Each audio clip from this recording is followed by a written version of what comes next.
નમસ્કાર વિદ્યાર્થી મિત્રો, ધોરણ 8 પ્રકરણ 3 ચતુષ્કોણની સમજ ભાગ 3 માં સર્વનું સ્વાગત છે। ભાગ 1 માં આપણે 1 અને 2 માં 3.1 સ્વાધ્યાય છે એના આપણે 6 દાખલા સુધીનું કામ પૂર્ણ કર્યું છે। હવે આપણે 7મા દાખલાથી શરૂઆત કરીએ છીએ। તો સ્વાધ્યાય 3.1 એક્ઝામ્પલ નંબર 7 ચાલો, એમાં આપણે a અને b બે આકૃતિ આપેલી છે।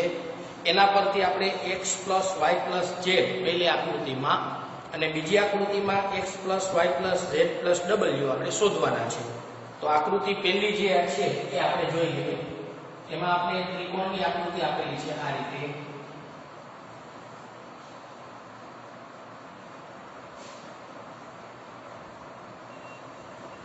આ રીતે આપણે આકૃતિ આપેલી છે અને મૂલ્ય આપણે આપેલા છે। અહીંયા z છે, અહીંયા આપણે 30 આપેલા છે, અહીંયા x, અહીંયા 90, પછી આપેલું છે અહીંયા y। તો આપણે x + y + z ત્રણેયના મૂલ્ય શોધવા છે। તો પહેલા આપણે અહીંયા z નું મૂલ્ય શોધવું હોય તો આ રેખિક જોડ થશે, આ પણ રેખિક જોડ થશે। અહીં x + 90 બરાબર 180 કૌંસમાં લખી નાખવાનું રેખિક જોડ। રેખિક જોડ એટલે પાસ પાસેના ખૂણા જેનો સરવાળો થઈને 180 થાય। તો x બરાબર 180 - 90। તો x બરાબર કેટલા મળ્યા? 90।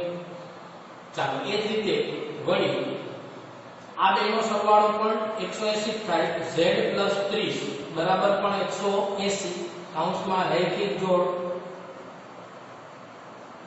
તો z બરાબર 180 - 30। તો z બરાબર બાદબાકી કરીએ એટલે 150। હવે બાકી ગયો આપણા માટે y। તો y શોધવા માટે બે રીત આપણે વાપરી શકીએ। એક એટલે આ બેનો સરવાળો કરીએ તો 90 + 30 એટલે 120। તો ત્રિકોણના ત્રણ ખૂણાનો સરવાળો 180 થાય। તો 180 માંથી આ 120 બાદ કરો એટલે આ 60 થાય।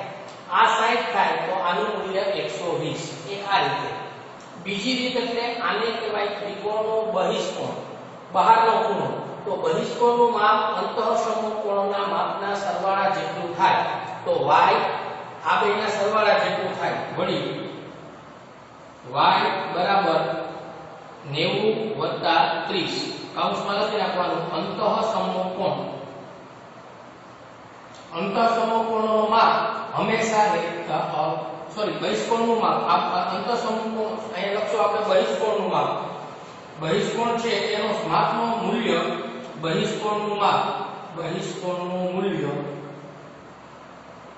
અંતઃસમકોણ જેટલું, અંતઃસમકોણ જેટલું હોય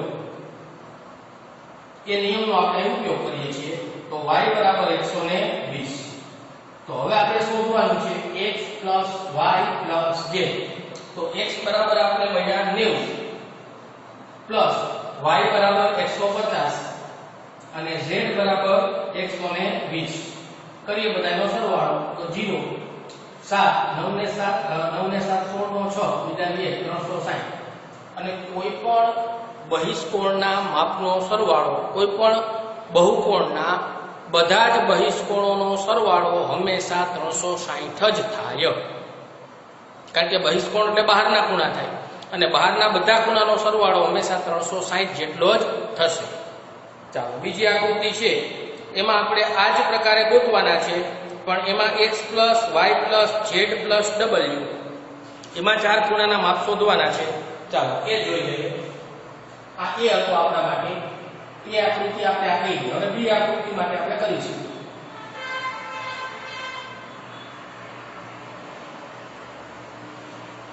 ચાલો, આકૃતિ બી માટે આપણે આપેલું છે બી। એમાં આપણે ચતુષ્કોણ માટેની આકૃતિ આપેલી છે આ પ્રકારે।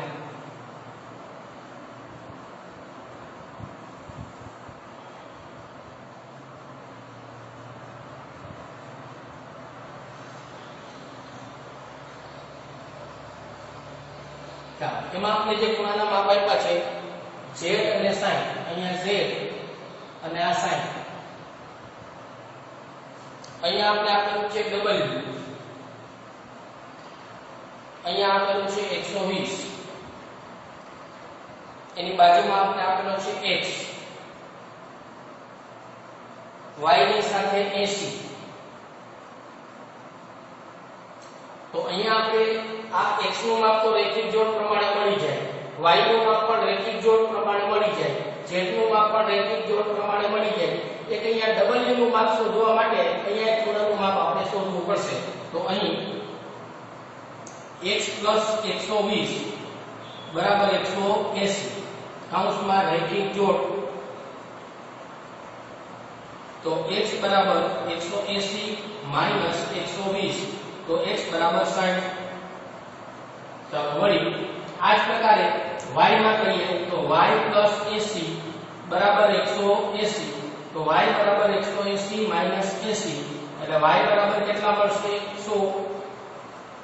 ચાલો એ જ પ્રકારે z + 60 બરાબર 180 કૌંસમાં રેખિક જોડ. અહીંયા પણ આપણે કૌંસમાં રેખિક જોડ લખી શકાય. તો z બરાબર 180 માઈનસ 60, તો z બરાબર 120. હવે પ્રશ્ન આ ખૂણો કયો છે એ આપણે ગમે તે ત્યાં ધારી લઈએ. ધારો કે આ p ખૂણો છે આપણા માટે, અહીંયા p. તો હવે p નું માપ આપણે ગોતવું હોય તો આ ત્રણ ખૂણા જે ચાર ખૂણા છે એના માપનો સરવાળો હંમેશા કેટલો થાય? તો કે 360. તો અહીં p બરાબર 360 minus x minus y minus z એટલે 360 માઈનસ x બરાબર લેવાના છે આપણે કેટલા? તો કે 60. સોરી x ની પણ 120 આપણે લેવા પડશે. અહીંયા 360 માંથી આ બધાનો સરવાળો આપણે બાદ કરવાનો છે. 120 પ્લસ 80 પ્લસ 60 આ આપણે બાદ કરવા છે. તો આ બધાનો સરવાળો 260. તો અહીંયા બાદબાકી કરીએ એટલે 110. તો p મળી ગયા આપણે 110. તો તેથી p plus w બરાબર 180. તો p બરાબર 110, w બરાબર 180. તો w બરાબર 180 માઈનસ 110. તો w બરાબર કેટલા મળ્યા? 70. તો તેથી x plus y plus z plus w. તો x નું માપ આપણી પાસે કેટલું આવ્યું? 60. y નું માપ આવ્યું 100. z નું માપ આવ્યું 120 અને આનું કેટલું આવ્યું? તો કે 70. કરો સરવાળો તો 0 7 ને 2 9 9 ને 6 15 નો 5 વિદાવી 1. અહીંયા આપણે બાદબાકીમાં જે ભૂલ નથી કરીને એક વખત જોઈ લઈએ. અહીંયા 100 જ આવશે, 110 નહીં થાય. 260 માંથી આપણે 100 જ આવશે. તો અહીંયા 100 મૂકીએ તો અહીંયા આવશે 80.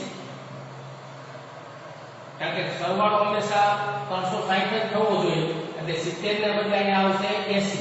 તો હવે સરવાળો કરીએ એટલે 16 નો 6 વિદાવી 360. કોઈ પણ બહિષ્કોણોના માપનો સરવાળો હંમેશા 360 અંશ થશે. કોઈ પણ બહિષ્કોણ હશે, પછી એ ત્રિકોણના બધા બહિષ્કોણો હોય, ચતુષ્કોણના બહિષ્કોણો હોય કે પંચકોણના બહિષ્કોણ હોય, કોઈ પણ બહિષ્કોણોના માપનો સરવાળો હંમેશા 360 અંશ જ થશે.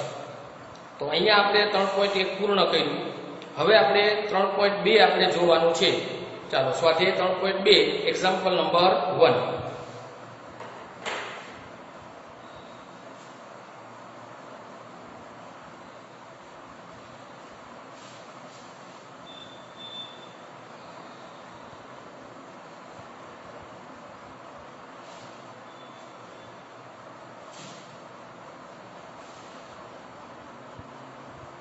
સમજીએ શું કીધું છે રકમમાં આપને? તો કે નીચેની આકૃતિઓમાં x શોધો.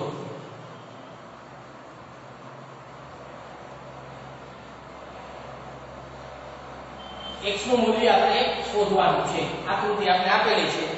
તો આકૃતિની અંદર આપણે આ રીતે આપેલું છે.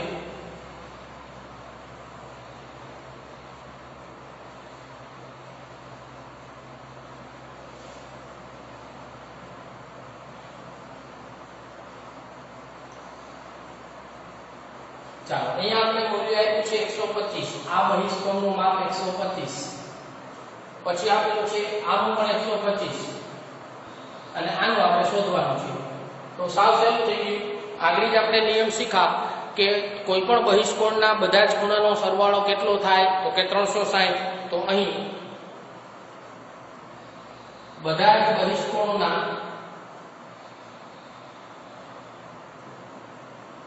માપનો સરવાળો 360 અંશ થાય. તો તેથી 125 પ્લસ બીજો બહિષ્કોણ 125 પ્લસ x બરાબર 360. આ બેનો સરવાળો 250 પ્લસ x બરાબર 360. તો x બરાબર 360 માઇનસ 250. તો x બરાબર 110. છે ને સરળ કામ? સરસ. ચાલો બીજો દાખલો. બી આકૃતિ આપણે આપેલી છે, એમાં પણ આ જ કામ થશે, પણ એમાં આપણે બે કાટખૂણા આપેલા છે. તો કાટખૂણા છે એના બહિષ્કોણના માપે કાટખૂણા જ થવાના છે. તો એમાં 5 બહિષ્કોણના માપનો સરવાળો 360 કરવાનો, એટલે x + 70 + 90 + 60 + 90 બરાબર 360. બાકીના બધાનો સરવાળો કરી 360 માંથી બાદ કરી નાખો એટલે x નો જવાબ મળી જાય. આવડશે ગણતા? તો બી કાઉન્સ છે એ આપણે હોમવર્કમાં રાખીશું. ચાલો એક્ઝામ્પલ નંબર 2. નીચે પ્રમાણેની બાજુઓ ધરાવતા નિયમિત બહુકોણમાં બહિષ્કોણનું માપ શોધો. તો બહુ સહેલું છે. એક્ઝામ્પલ નંબર 2 માટે એક સૂત્ર યાદ રાખવાનું રહેશે કે બહિષ્કોણની બાજુઓના માપ પરથી બહિષ્કોણનું માપ શોધવાનું હોય તો એના માટેનું સૂત્ર છે બહિષ્કોણની બાજુઓના માપ, એટલે કે n બાજુઓની સંખ્યા, માપ નહીં, બાજુઓની સંખ્યા n કહીશું આપણે, પરથી બહિષ્કોણનું માપ બરાબર 360 ભાગ્યા n. કારણ કે આપણે બધા જ બહિષ્કોણોના માપનો સરવાળો 360 થાય. જેટલી બાજુઓ હોય એટલા n વડે ભાગી નાખો એટલે તમને બહિષ્કોણનું માપ મળી જાય. આ સૂત્રનો આપણે ઉપયોગ કરીશું. તો એક્ઝામ્પલ નંબર 2 એમાં આપણે બહિષ્કોણનું માપ આપણે શોધવાનું છે. તો પેલા a માટે 9 બાજુ આપેલી હોય. ચાલો 9 અહીં 9 બાજુવાળા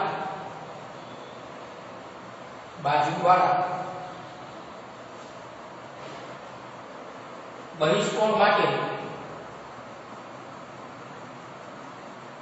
n બરાબર 9. તો તેથી બહિષ્કોણનું માપ બરાબર 360/n. 360/9 40. 9 ચોક 36 એટલે 40. ચાલો બી. એમાં આવ્યું છે 15 બાજુ. ચાલો 15. તો તેથી 15 બાજુવાળા બહિષ્કોણ માટે n બરાબર 15. તો તેથી બહિષ્કોણનું માપ બરાબર 360/n. 360/15. 15 દુ 30, પાછળ વેદા 60 એટલે 15 ચોકું 60. તો 24. છે ને સરળ કામ? ચાલો તો એક્ઝામ્પલ નંબર 3 કે આ જ નિયમનો ઉપયોગ કરીને તમે કરી શકશો. નિયમિત બહુકોણને કેટલી બાજુ હોય તો તેના દરેક બહિષ્કોણનું માપ 24 થાય. તો આમાં ઊંધું, બાજુઓનું માપ બરાબર 360/છેદમાં ખૂણાનું માપ. તો અહીંયા આપણે બાજુનું માપ ગોતવાનું છે. તો 360/24 કરી નાખવાના. 360/24 કરો એટલે જે જવાબ આવે એ આપણા માટે બાજુઓની સંખ્યા મળશે. હવે ચોથો દાખલો છે એ ફરીથી પાછા મળીએ ત્યારે આગળ આપણે કરીશું.